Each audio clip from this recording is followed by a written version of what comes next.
Good day, everyone, and welcome to this Lightbend webinar for October 8th, 2020, titled Putting the I in IoT, Building Digital Twins with Akka Microservices. My name is Oliver White, Chief Storyteller and MC at Lightbend, and joining me once again is my primary comrade in arms for all things Akka, Hugh McKee.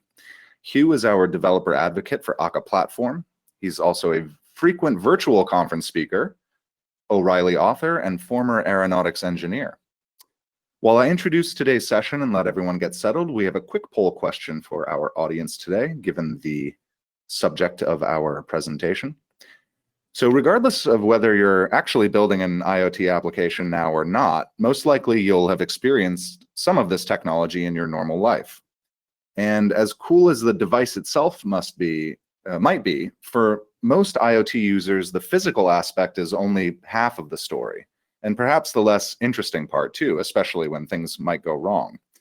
The more interesting part is with the device's digital twin, or virtual companion, that represents each device from a holistic and networked perspective. So you can imagine a smart home smoke detector that beeps loudly but fails to notify anyone that there's a fire inside on a mobile device, for example, because of a system error. That's just the IoT without the I. So Hugh is going to show us what all this means in practice using a demo app that you can also access and play with called What on Earth, which is a deceptively simple but in fact uses a lot of the Akka toolkit behind the scenes sort of application. We'll get started right away with the demo, which is kind of the most fun part, which we will use to launch thousands of simulated IoT devices where each device has an Akka actor as a digital twin that represents the current state of the device and can also process telemetry messages. Excuse me. Then we'll scale it up on our very modest infrastructure and see how things perform. After playing with that for a while, we'll go over some design concepts, namely why CQRS and event sourcing are so crucial to this type of application when running in a cloud-native environment. Finally, we'll take a look at some of the code behind everything here and how these two Akka microservices utilize different parts of the Akka toolkit, including Akka cluster and cluster singletons, Akka persistence, Akka gRPC, Akka HTTP, and Akka projections, which is a new module in the Akka toolkit that we are excited to tell you more about. All right, thanks for taking the poll. Some final remarks. As always, this webinar is made possible by our hundreds of happy customers that benefit from our subscription program, as for example, Tesla, who is looking for a distributed systems software engineer to work on IoT platforms that support this very long list of products, including Powerwall, PowerPack, Megapack, Tesla Solar, Solar Roof, Power Hub, Supercharger, Auto Bidder, models S, 3, and X, most excitingly, as well as the Tesla app.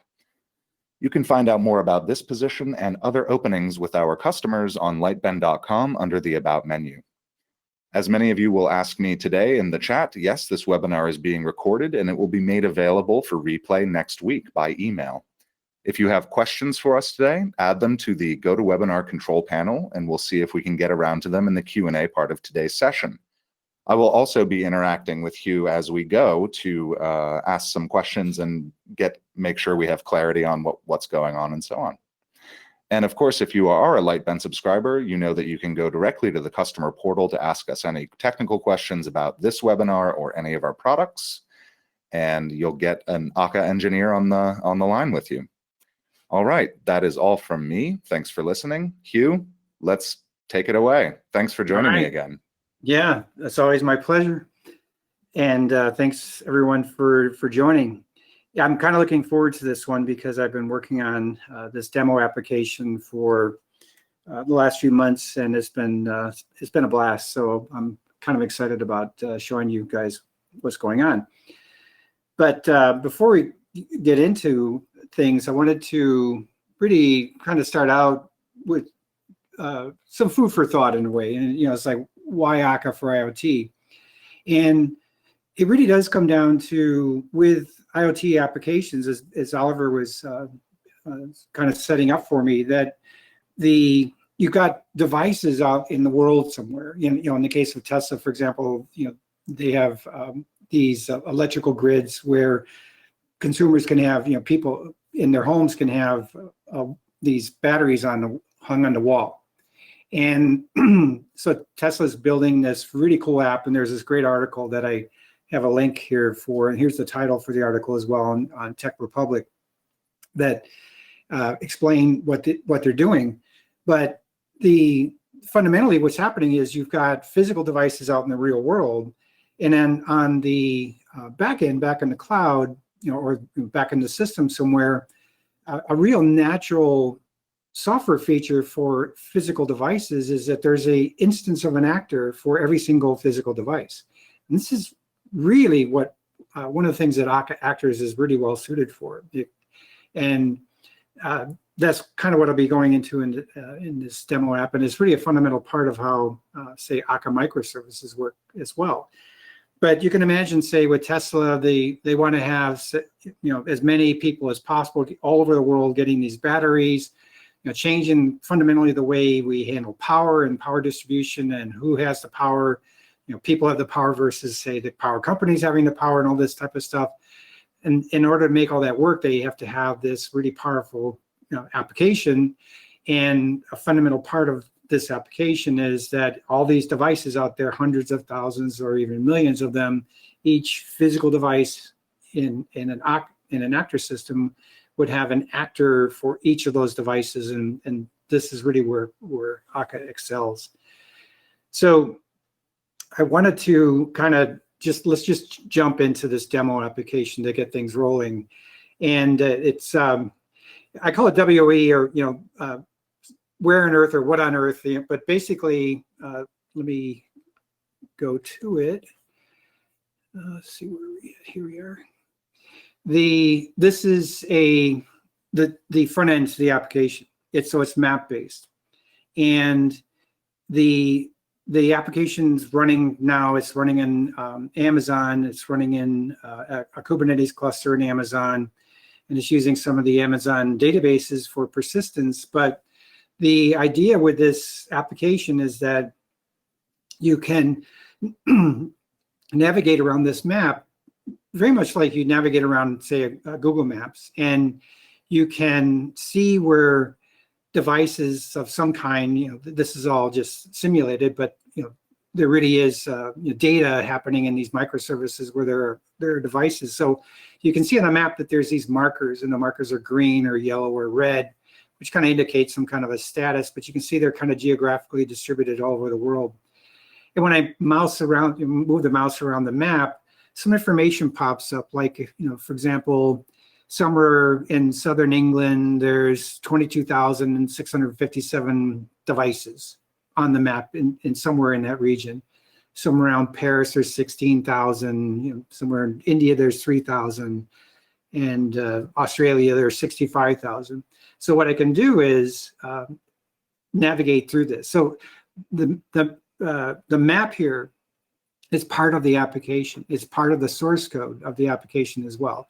So it's about 1,000 lines of JavaScript that makes this work, and that's included. The source code for the JavaScript that makes this map work is included in the demo application. So the idea is that you can take these, these two projects off of GitHub, download them, install them, run them on Minikube on your local system, and play with this. So that's what we're going to get here. So I'm going to zoom in to the part of the map around London. And as I get closer, you can see that things start to change. I've got multiple markers, and now I'm starting to see some highlighted areas. So there's highlighted areas in green, and then there's some in red and yellow. So what this is showing is that there are devices in these regions on the map. And when I mouse over a region, depending on how far I've zoomed into the map, it tells me how many devices have been positioned in this region. So for example, where my mouse is at right now, there's 1,024. There's another 1,024. So this isn't exactly like, say, a natural distribution of IoT devices, but part of the goal of this demo app was to be able to kind of very quickly create a lot of devices, put a load on the system, play around, watch how the Akka Microservices handle this, how the database handles things, and so on and so forth. So anyways, as I zoom in, you can see that as we get closer into the map, the resolution changes. So now these regions have, say, 64 devices in them. So I've zoomed in a couple of levels. And there's green represents devices that are, the devices have a simple state. The device is either happy or it's sad. So you can create a device, you can delete a device, you can make a device, you can change the state of the device to make it happy, or you can change the state of the device to make it sad. So before, of course, before this talk started, I created a bunch of data around the map. And so you've got some devices that are happy, some that are sad. And as you mouse around, you can kind of see that. And all this is happening because of the backend microservices providing this kind of information. So just to kind of show you a little bit about what's happening in the map, in the top left, it's showing the zoom level. You can zoom all the way down to zoom 1, which means there's one device per region. And also it shows the latitude and longitude of where my mouse is currently pointing. So you can see the numbers are changing. And then I've also got a thing here called device density. So if I zoom out a little bit, the device density went from 1 per region to 4 per region. If I zoom out another little bit, it goes to 16 per region. So it goes at a kind of a factor of 4. 1, 4, 16, 64, 256, 1024, 4096, and so on. So that's on the top left. On the top right, there's just a little kind of a help menu where there's a rate that can be set with either a capital R or lowercase r. And what that means is that what I can do is that I can zoom into a part of the map and I can create a device. So I'm going to zoom all the way down and right on the edge where there's some devices. I'm down at zoom 0. And if I type a C, then it shows me, all right, where I can create some devices. So if I click here, if everything's working, hopefully it is, what we should see is that this grid should go green in the moment. There it goes. Okay, so I created one device, which is okay, big deal, boring. The fun starts when you zoom out. So now I'm zoomed out. Let me zoom out to 256. So I'm in that same area where there's one device right now, but now I can just type C again and click. And I've sent in a request to create 256 devices. So here we go. And you can see the count incrementing in this region. It's 143, 183, 212, 240, 256. So there you go. The 256 devices were created. Now, what happened behind the scenes, and we'll see this a little bit more detail in a moment, is that there's one microservice that is actually built as if it were receiving telemetry from physical devices. So that microservice received 256 telemetry messages, processed all that data, and what we're looking at is the result of that processing on the map. So this is why there's a rate on the map as well, because if I zoom out some more, say to 4096, I'm going to set the rate down a little bit. I set it to like 500 a second. So now if I do a create, I'm going to send in a request to create 4,000 devices. So I just clicked, the request comes in. I'm going to zoom in a little bit so we can kind of watch things happening. So you can see the devices start to appear. Now this is the backend microservices doing all this work. That one microservice received 4,000 gRPC messages just now and processed all them. And now this region, I'll zoom out a little bit, it contains 4096 devices. So this is kind of how this demonstration works. It's really just a way to kind of not only explore how to build like a basic IoT type of microservice, but it's also to explore the envelope of performance. Like how much can we push the system? How much can we push the databases? And that is one of the things I've been working on a lot over the last few months. Excuse me. And it's been very, very interesting. and I'll go into that also a little bit. But let me, just for grins, I'm going to change, say 256 devices. They're all happy, but something's wrong in this region, say, and now they're all going. I just changed them to a sad state. So it was just kind of sending in 256 gRPC messages to that microservice to change a bunch of devices to a sad state. I'll do one more for 1024. So I just type an S, mouse around. This is the region. It's saying at 500 per second, it should take about 2 seconds to submit all those requests to the other microservice. So the other microservice gets all these, and hopefully, there we go. It starts to process them, and we can see, there you go, boom, it's done. So now there's 1024 devices that were just, their state was just changed. So that's kind of it, and then if I zoom back out, I've added a few, but if, we can see that there's other things in the world, like if, for example, Seattle showing all red, the Seattle area, if I zoom into that, we can see what's happening. And there's like one big red region with 16,000 devices. So I just created 16,000 devices in one region on the map. And I'm not going to do it in the demo because I don't want to tempt fate. But what I can do is if I do a create here, I could submit this request to create 16,000 devices, which is put a pretty considerable load on it. At a rate of 500, it'll take around 33 seconds. I don't know if you can see it, but it shows right at the top here, 33 seconds is the estimate for how long it'll take to submit all those requests to the services. But I'm not going to do it right now. I don't want to tempt fate too much. So it's a fun app. There's a lot of interesting things happening in it.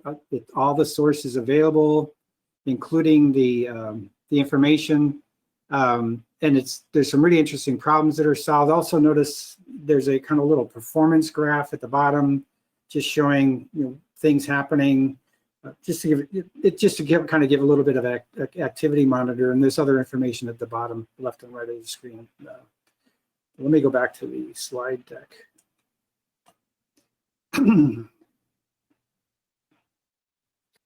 So this is where the deceptively simple part, we start to dig into a little bit more to what's actually going on, because it's not. There's actually a pretty decent myriad of processes going on in the background that all have to pass through a pretty stringent, acceptance procedure with Akka for things to actually show up on the map. So this is and that's what we'll kind of unfold here in that there. Yeah, because what's happening is that there's two microservices that are running behind the scenes here. So one of them I call Where on Earth Sim or Simulator, and then there's another one called Where on Earth Twin, and I mentioned the Twin one earlier. So what happened is when I made a request, say, to create 256 devices or change them from happy to sad, a single HTTP request goes into the Sim service. And then there's a really interesting kind of hierarchical cascade that occurs with actors in that service, which results in 256 new actors being created in the simulator service. And it's using Akka persistence, which means it's creating events which are being written to a database, in this case, Cassandra.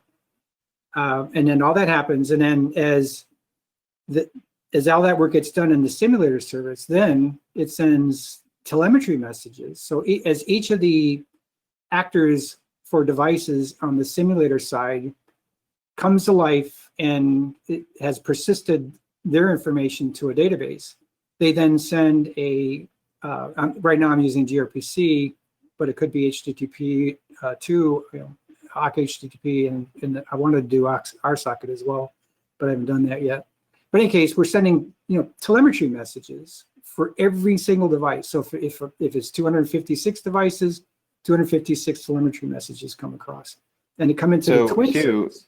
So Hugh, the telemetry message is something like establish a device. Yeah, like create a device, and Okay. create a device at this region on the map. And how is it processed? Is there like a queue somewhere, or is it, how do they actually start that process?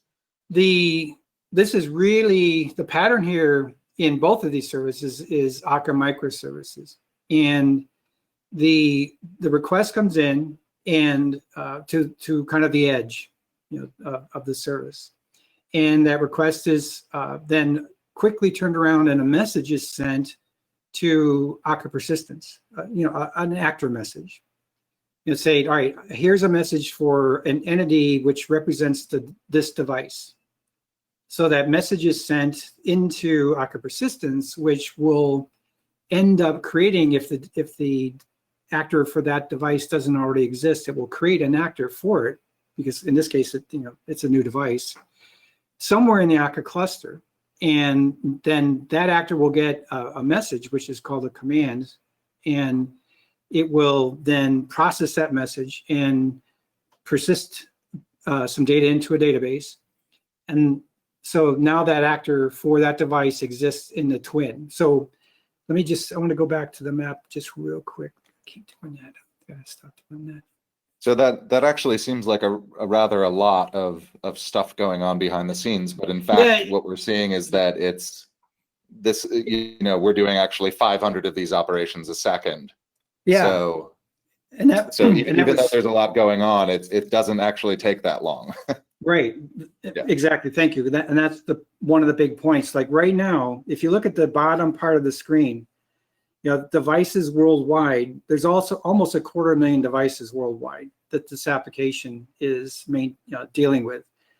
And what that means is that there are 2 Akka clusters running, one for each microservice, and both of those Akka clusters have 250,000 actors alive right now, running in a relatively simple, I can show you here.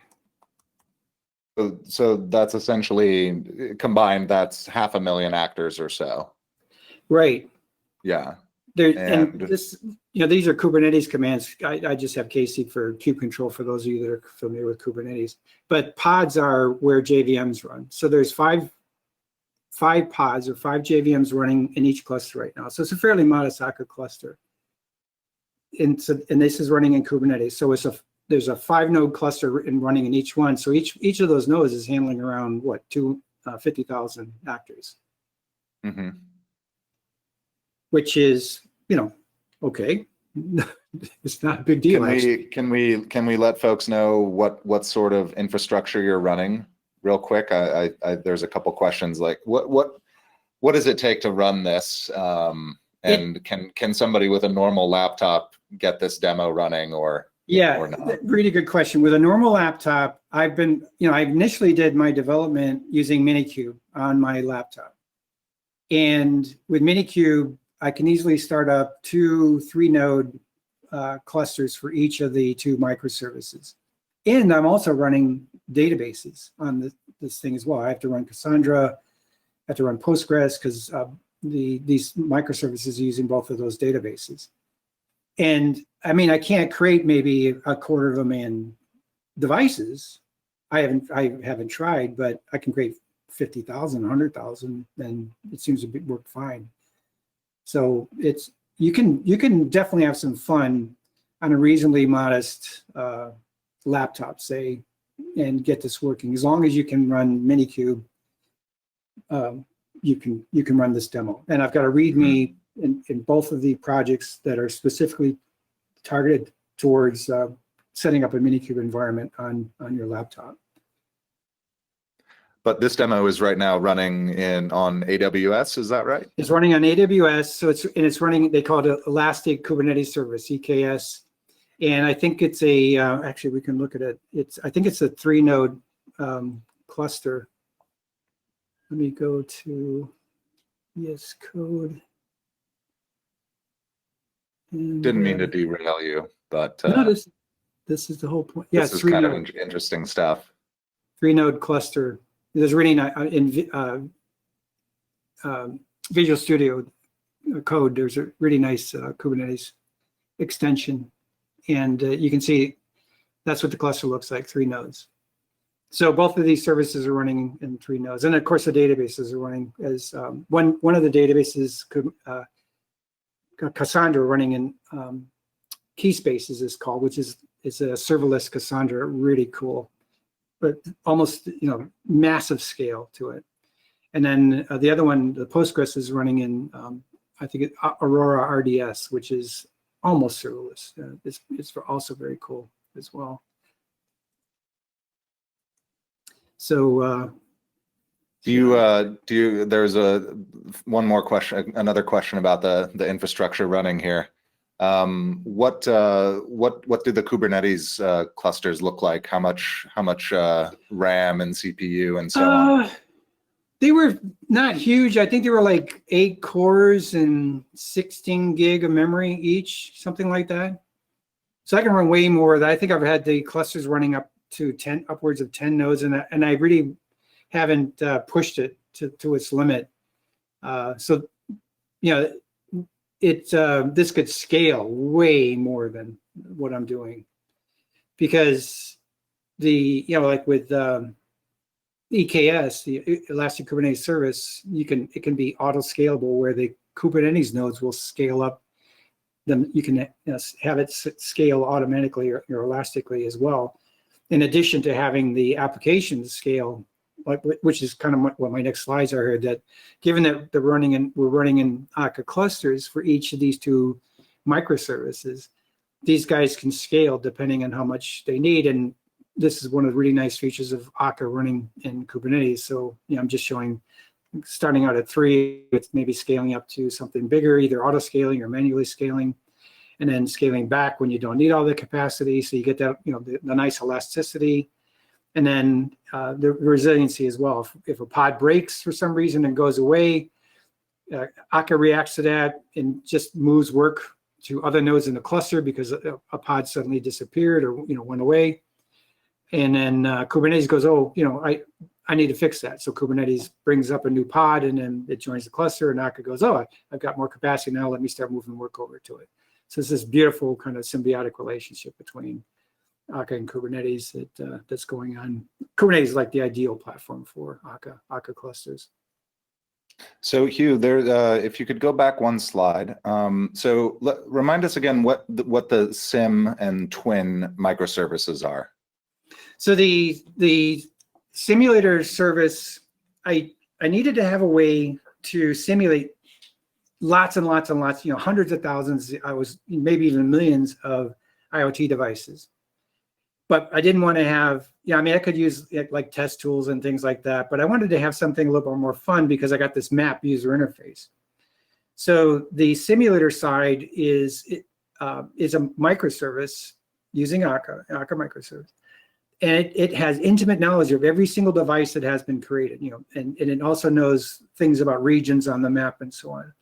So its job is to simulate devices out in the real world, distributed geographically on the map, kind of in this region tile-based approach, as you were seeing when I was in the UI. And then the way it communicates from the SIM service to the Twin service is that it pretends as if it's a real device. So say a real device could talk gRPC. Probably a lot of IoT devices can't, but we could do that. It's a configurable thing where we can switch it to talk from SIM to Twin using HTTP, or our socket is one I want to add. But the communication channel between these 2 services is at the device level granularity, not at like a whole bunch of them. So when I create, say, a 250,000 devices, every minute, what's happening right now, for example, is that the SIM services, every minute is sending a ping message from every single device over to the Twin service. So these 2 guys are pretty busy. They're churning away all the time. And all these actors are staying alive all the time, because by design, that's what I wanted this thing to do. So, but there's constant communication, as if there were physical IoT devices out in the real world that were constantly sending back telemetry to the back-end system. So that's what simulator does. And then the twin one is just written as kind of a representation of, kind of the core functionality of a IoT-like microservice. It receives those telemetry messages. Those messages are handled by individual actors for every single device, and devices have state. All that has to be persisted. And then there's some really interesting things that are happening with the projection to make all that data queryable from the user interface side. Does that help? Yeah, absolutely. I was honestly hit with a fury of about 30 questions, so I'm frantically scrambling to collect them. Yeah, thank you, Hugh. Please continue. A lot of the questions are coming into what we're going to talk about in a few minutes, I believe. So okay, thanks, audience. So, yeah, this is great. Thank you. So a really important feature of Akka Microservices, and this isn't the only way, but it's really the kind of the path of least resistance source. It's definitely, we're trying to make it as easy as possible to do this, is to handle the data persistence at the database level using command query responsibility segregation, CQRS. So these microservices are using that, especially the twin. And if you haven't seen CQRS before, it is a different way of doing persistence. So this diagram hopefully will shed some light on it, in that what I'm trying to show in this diagram is on the right, say there's clients, like in our case, say you can think of these as individual IoT devices, and those clients are sending messages to the backend service. So there's some kind of a service interface. There's two types of requests. One is to do something, which are called commands, like a command to do some work, to perform an operation. Another kind of request is to retrieve information, some kind of a query. But let's follow the path of the command first. So commands are handled by what's called the write side. And the write side is really that. A command comes in and it's an intent. It's almost like you can think of it as a command, but I like to be a little bit more cordial and say, please create an IoT device at this region on the map and make it in a happy state.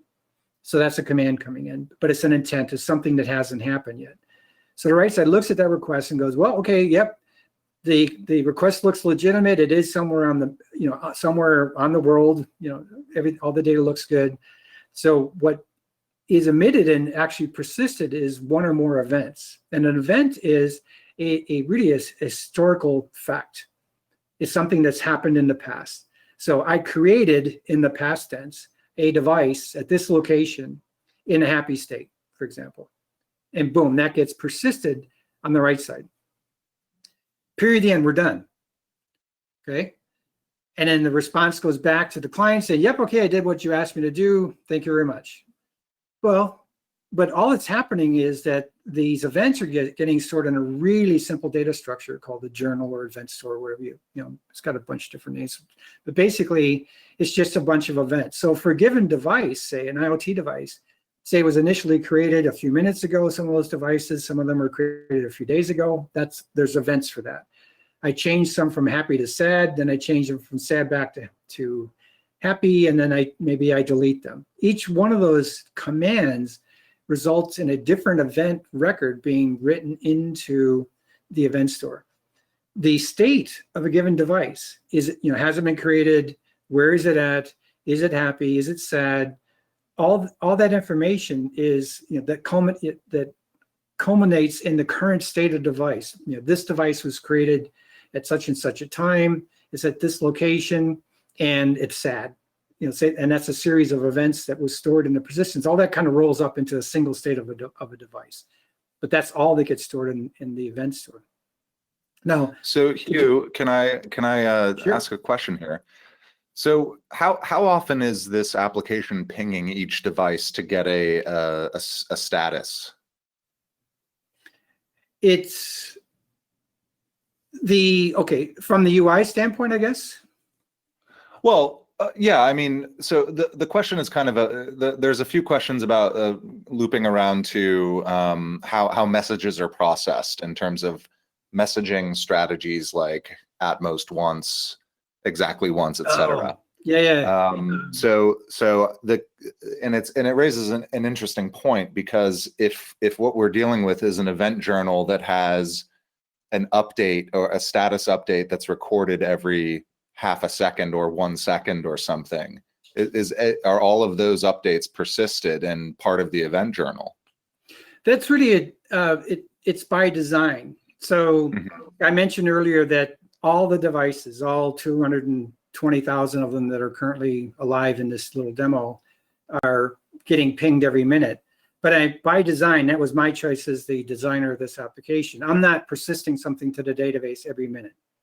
I'm only persisting something when something interesting happened, like the state of the device changed. So when I change the state from happy to sad, then something gets persisted.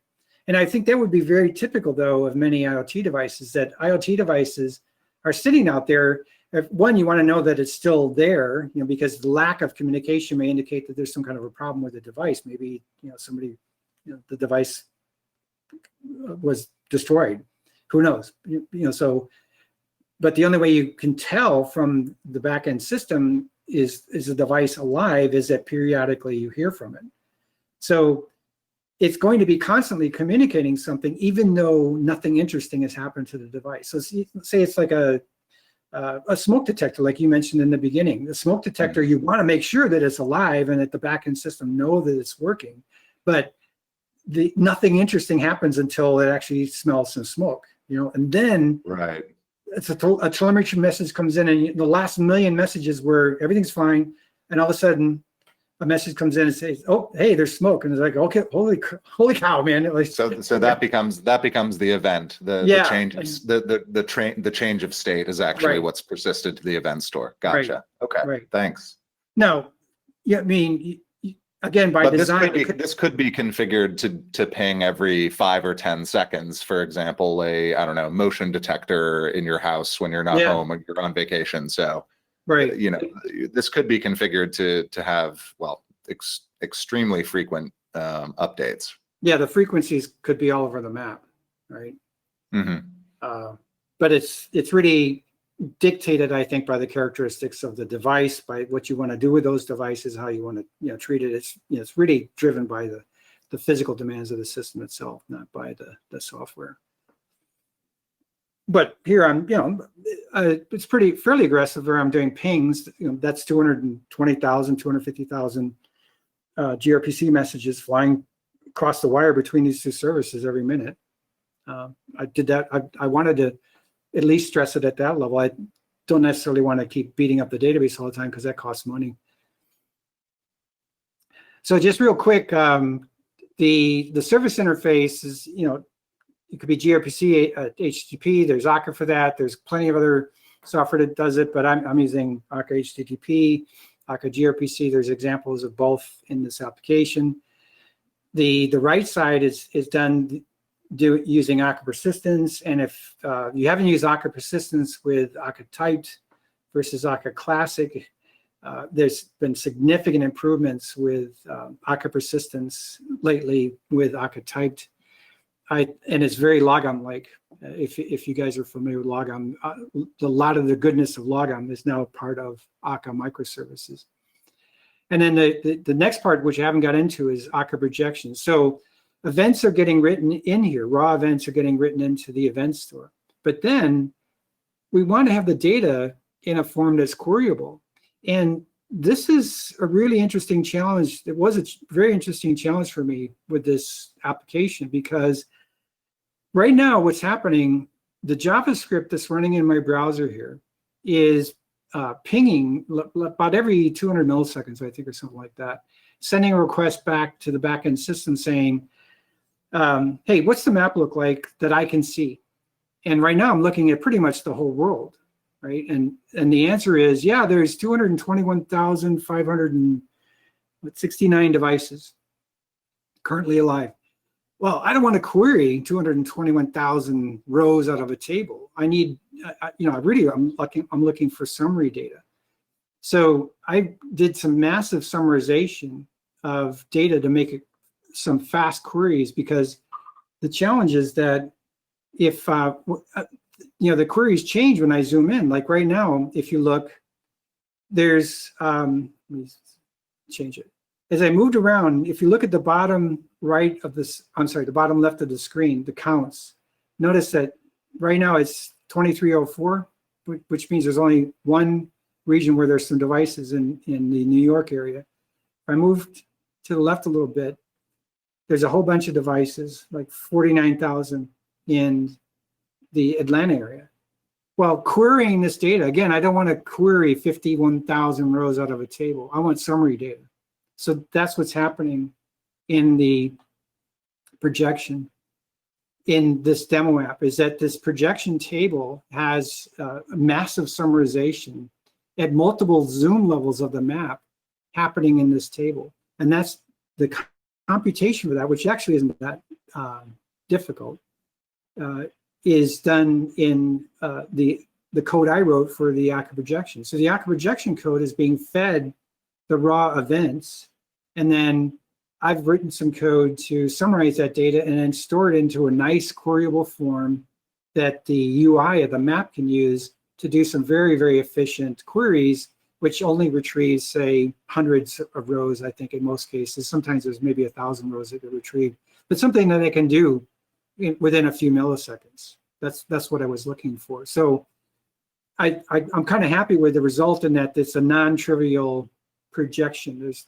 I'm not. It's not like a one-for-one device. Every device has some information, which it does here, but there's also some interesting summarization that occurs in this projection table, because the client, one of the clients for this application is a map. The user sitting there at the map, it's sending in a request to the service. It's asking it to perform some kind of a query. The query is done very, very efficiently because by design, by me, one of the implementers of the application, I designed those queries to be very efficient for the needs of my application. And this is the kind of the interesting flexibility of CQRS, is that you can have your query data stored in many different ways, optimized for all the kind of different queries that the application may need to do. This is a separation of the write side, which is very simple and very optimized and very fast, from the read side, which is very tailored toward exactly the kind of queries that the application needs to perform.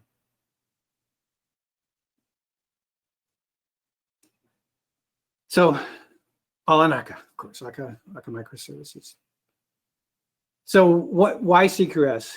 Because it is a big change from CRUD, create, read, update, delete, command, query, responsibility, segregation. It's definitely a different way of doing data.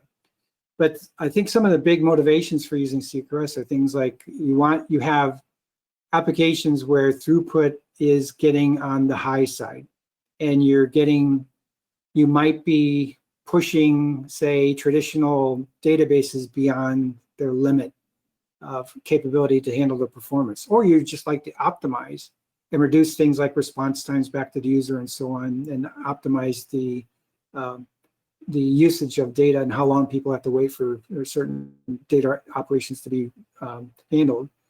It's also a way to kind of also take some pressure off the databases by reducing contention, because the events are just inserted. It's just pure inserts, insert, insert, insert, insert. Even when I change the state of a device, it's just another insert. I'm not updating anything on the right side. I'm just inserting more events. Of course, there could be updating happening on the projection side, but that happens after the fact. And then the optimized data models, and these are just 3 things I thought of off the top of my head. There's plenty of material out there that talks about the advantages and disadvantages of CQRS. But I like the optimized data models in that I can have multiple data models, and I'm not modeling my database where I'm always dealing with a trade-off between write performance and read performance. The thing I always say with relational is that you kind of have a data model where you're trying to optimize for both reads and writes. You add indexes to optimize reads, but that comes at a cost at your writes, all that kind of stuff. Here, that's part of the separation. We're really trying to optimize the data model for queries, not for inserts and queries. And then the reason why Akka, I think, fits fits well with CQRS is that we have the concept of state. These actors are, I kind of like the term hot state instead of stateful versus stateless. Hot state meaning that the state of the devices is in memory now, right? And if I need to access the state of a device to change it or something like that, I don't have to keep constantly going back to the database to retrieve the state of the device, make a change, push it back down to the database and throw the state away, which is a very common pattern with stateless. Now, I'm not saying stateless is a bad pattern. I'm just saying sometimes you could use a hot state versus stateful versus a cold state versus stateless, and because maybe you have a high performance application that you're building, and actors are the perfect thing for handling hot state. So Hugh, I think you're about to get into this, but there's been some questions about what are some of the technologies that we're using here. Databases especially, but also is Kafka being used at all in this application? No, not in this one. No, and well, that's a whole nother area. I don't even want to go into it. Yeah. Well, because you don't actually need to employ Kafka because you're able to. Well, you're about to explain what you're able to do. Yeah, I mean the movement of data. Let me go back to this diagram. Of data between the write side and the read side. There's some kind of messaging that occurs here, and that's all being handled by Akka. I don't need Kafka in the middle of this to make this all work. I know Kafka is commonly positioned as being a good part of CQRS, and it is. I'm not saying that it isn't, but it isn't always necessary. So the synchronization of events between the write side and the read side is in Akka Microservices is handled by Akka itself. We don't need Kafka for that. And in the databases, like I said, let me go back to the diagram again. In this case, the write side database is Cassandra for both of the services, and the read side database is Postgres, because I wanted a good old, which I'm very familiar with, relational. It's a single table, but I wanted a table where I can do the kinds of queries that I need to do against it, and I'm very comfortable with SQL. It worked out well. So that's kind of what I'm showing here. Here's the two services. We're in our SIM, we're in our twin. We're in our SIM only has a journal because I'm not doing any queries per se from this service. I don't need the any kind of read side. And then the twin, of course, it has a journal of events, and then it also has, which is Cassandra, and it has Postgres for the projection, which is a fairly straightforward single. Well, actually, there's a couple of relational tables, but one's used by Akka, but my data is in another table, and that's where all the queries from the mapper happening is in this table. That's Postgres, and in the code I'm just doing basic JDBC, real simple stuff. So let me go back. The probably the biggest thing that people, when they first hear about CQRS, that gives them pause is that there's an eventual consistency delay between the consistency when events get written into the write side and when they're processed into the read side, because this is non-transactional. There's two different transactions that are occurring here. So events are written, that operation's done and over as a database transaction. And we can go back to the client and say, yep, we got your command and we persisted it as an event, we're good, we're done. But there's a delay before the events are actually processed into the read side. And again, this is a part that I think gives a lot of people pause. So this is probably one of the disadvantages of CQRS. Probably the biggest one is this eventual consistency gap between these two sides. So that's another reason why, darn it, I keep doing it. I wanted to show on this demonstration, let me just zoom into New York because I know we're running out of time. Just go somewhere in the map And I just want to do it real quick.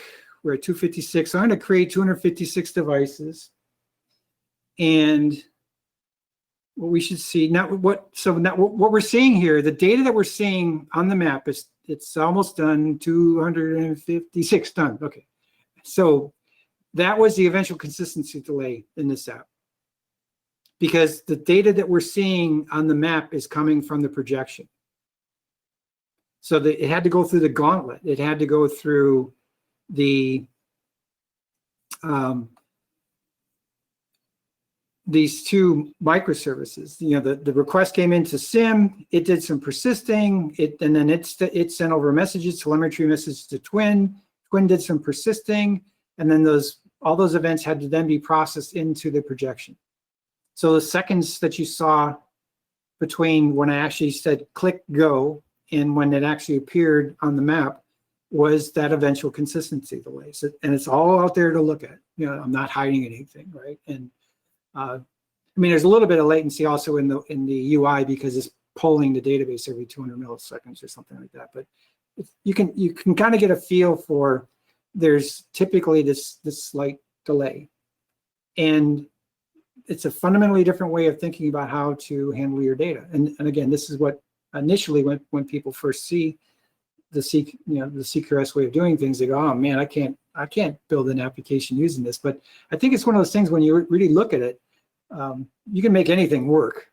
And there's so many advantages to using this approach, especially when you're dealing with high performance types of applications, that it's very compelling reason for using it, because it really tries to address things like performance. So just want to wrap up real quick. There's two projects. Here's the GitHub links.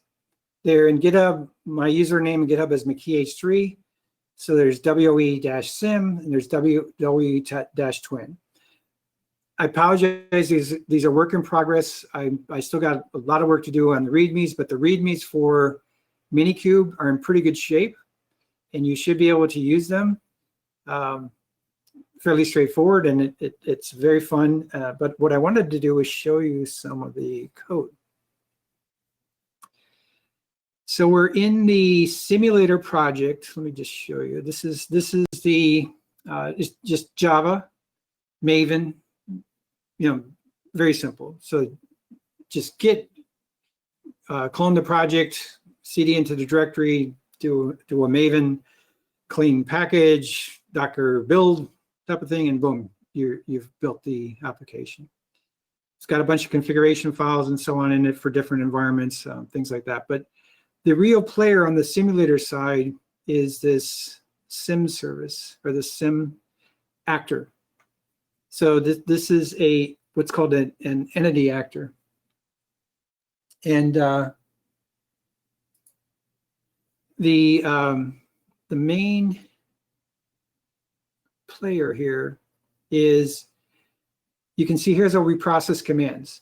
So this is just an Akka actor, and here's how the messages come into this actor. It's just messages being sent to an actor, and they initially come into this command handler method. Right? Well, this sets it all up. So I've got command handlers set up for the different kinds of commands. So on selection, create, delete, happy or sad, and so on, right? And then another handler is for, let me scroll down, sorry, I may have already passed it. Command, come on. Is for events.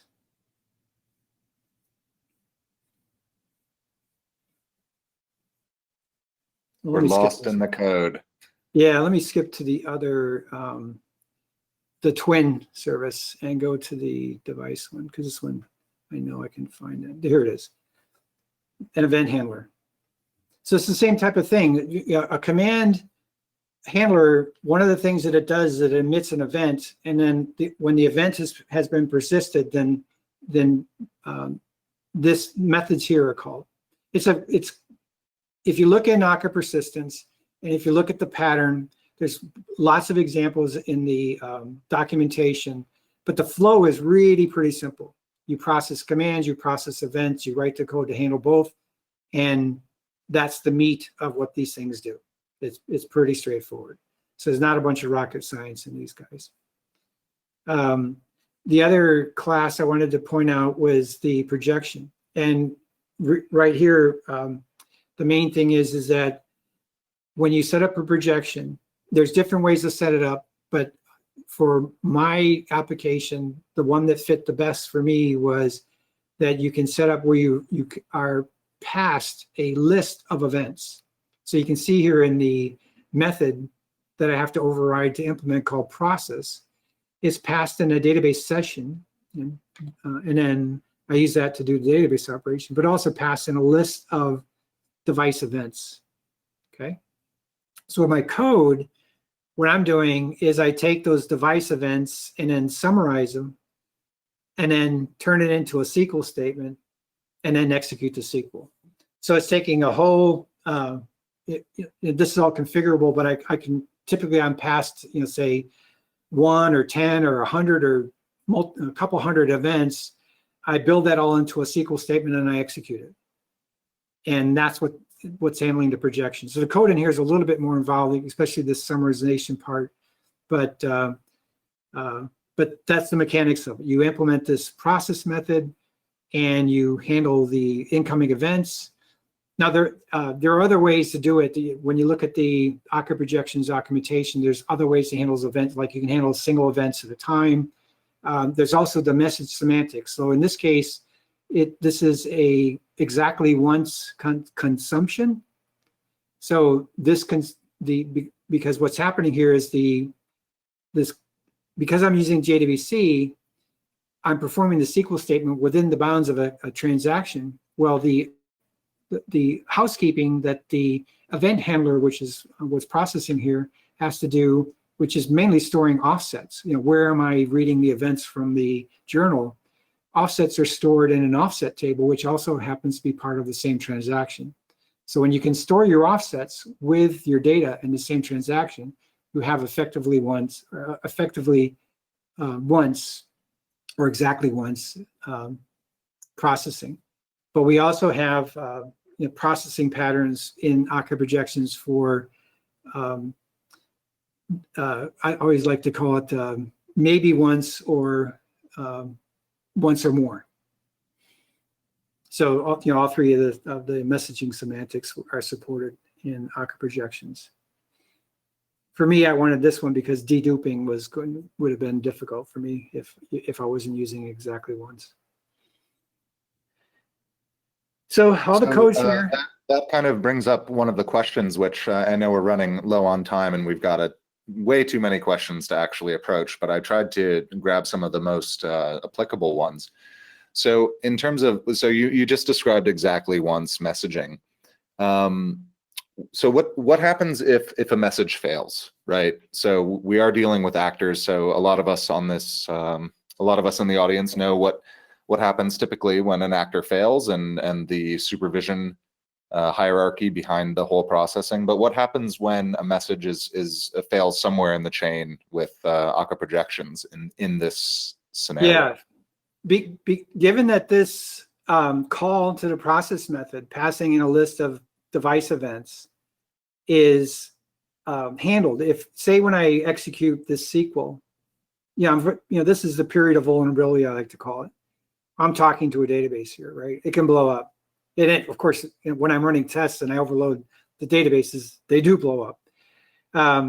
But the nice thing is that because the offsets didn't get committed as well, the exception is handled by Akka projections, and it actually backs off. It has like a circuit breaker kind of reaction to these exceptions. But basically, it's tenacious as well, that it will keep trying until the database will accept these operations.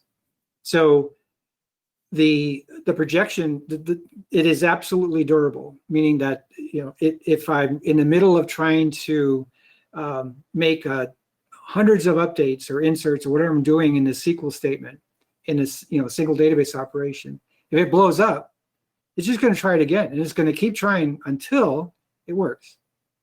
No matter and if it kept accepting because maybe there's something seriously wrong with the database, then a circuit breaker's popped, and it just tries every minute or so, something like that, whatever the circuit breaker's configured to do.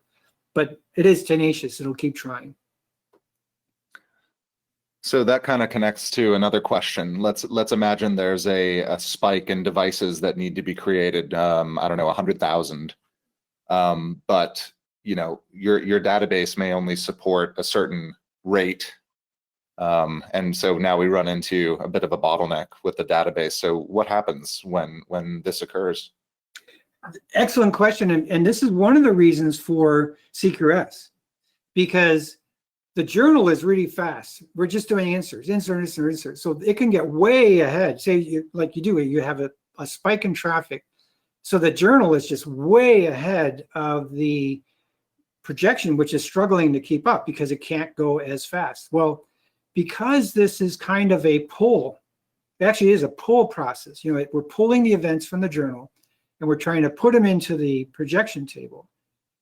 The projection table is the rate of how fast we can put things into projection table dictates how quickly it can catch up. So it can, and this is the eventual consistency part that you have to consider. The eventual consistency gap between the two can get large depending on the performance characteristics of the system and the databases and everything else.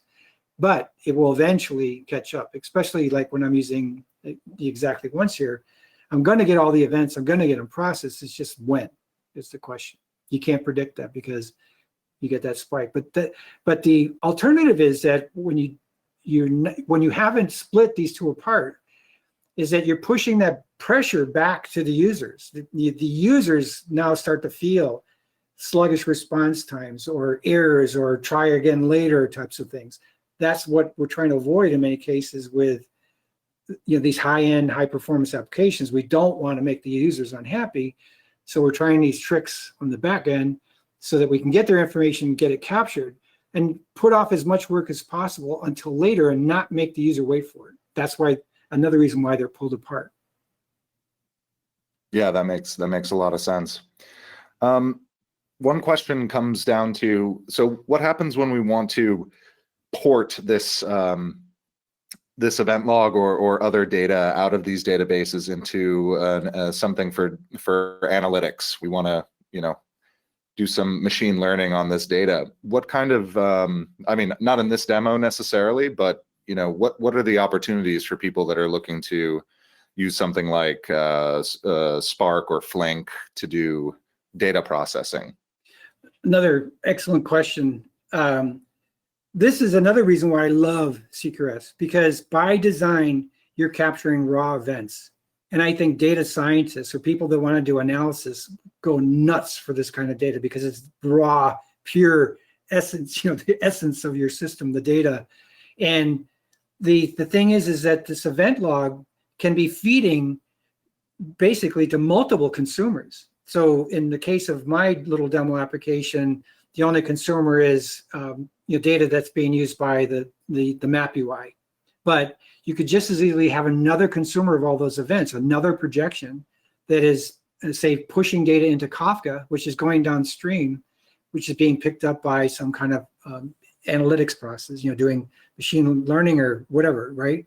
And yet another one that's consuming the stream somewhere else. So you really have a lot of flexibility in who can consume these, this gold, this unrefined gold that of the events and refine it into something that is useful downstream, in other parts of the system. And I think the difference also is that you have historical data. In the case of CRUD, what I often say in some of the talks I do is that every time you do an update or delete, you make a data scientist cry because you threw data away. With CQRS, by design, you don't throw data away. You have all that data. You can delete a device, but you can still have all the data. It's still there to be analyzed. If you delete a device in a CRUD database, typically it's gone. Poof, it's that's it. It's like it never existed. Yeah. Right. We've got so thanks for everybody for staying on. If I know a lot of people had to drop already, but question is, will you be able to produce this demo project in Scala? There's a few people asking about a Scala example, and I know that you've done it in Java because that's where a lot of people are asking, but a few people are asking about Scala, and maybe if for those of you listening who are asking about that, maybe you and Hugh could team up and actually work together. Yeah, sorry, I hope I didn't commit you in anything right away, but you're not committing me to anything, because man, what's your home phone number? It's a great question. I mean, the reason why I always do things in Java is that I know almost all Scala developers can look at the Java and go, okay, I know how to do that. They can understand it. But a Java developer might not be able to handle or as easily understand a Scala example. So to me, it's a little bit more universal, I guess, doing it in Java. But I do appreciate the fact that there's a lot of people that love Scala and would love to see the example in it. I would say, and this has happened before, take the demo and make your own version in Scala. And you can take the JavaScript and the design and everything. It's not a lot of code. It's all there. Basically, you have the spec written in the two Java projects. And I'd be delighted if somebody took it and created their own Scala versions of this. And, you get to take all the credit for it and everything. And so now we have another example out there. My problem is I just have so many things I'm trying to work on that I just don't have the bandwidth to do both versions. All right. Well, Hugh, this was an excellent demo. I know that there's a lot more coming in this area and a lot more knowledge to share. There were so many questions. I was literally overwhelmed, and I started shivering. However, thankfully, I've recovered from that. And what we would like to do now is get to your last slide and say good evening. Yeah, so just real quick, I just wanted to kind of go back into performance. And this was a quest that I was on when I first started this project. I was kind of asked internally by somebody, we do some kind of a demo where we showcase Akka running with different databases? And I really took the opportunity to kind of come up with this, because I really wanted to have something where I could push the system to high rates. What is a high rate, and how far can we push the technology? To be honest, I was hoping to push this application harder than I have been able to. I'd love to see us be able to do things like, let's create 10,000 devices per second or something. I'd love to be able to do that. But in reality, yeah, I was looking at some recent data that I saw about Amazon, for example, and how much money they're making right now when they're really, really busy with everything that's going on. I think the statistic I saw was they're making around $10,000 a minute US. And if I did a little math, and it's like about 200 orders per second. So the rate that I am using in the map is device operations. It doesn't count all the things happen internally. It's just, I want to create, say, 500 devices per second, or 2,000 devices per second, that kind of thing. Well, there's a lot of things that have to happen in the actual service to do that. But I wanted to have that tangible rate, something that made sense. Like, yeah, great, 2,000 devices per second. But they're going at around 200 orders per second. That's not bad at all. And then just playing some more math, like with IoT devices, and I think this is going to get big as well.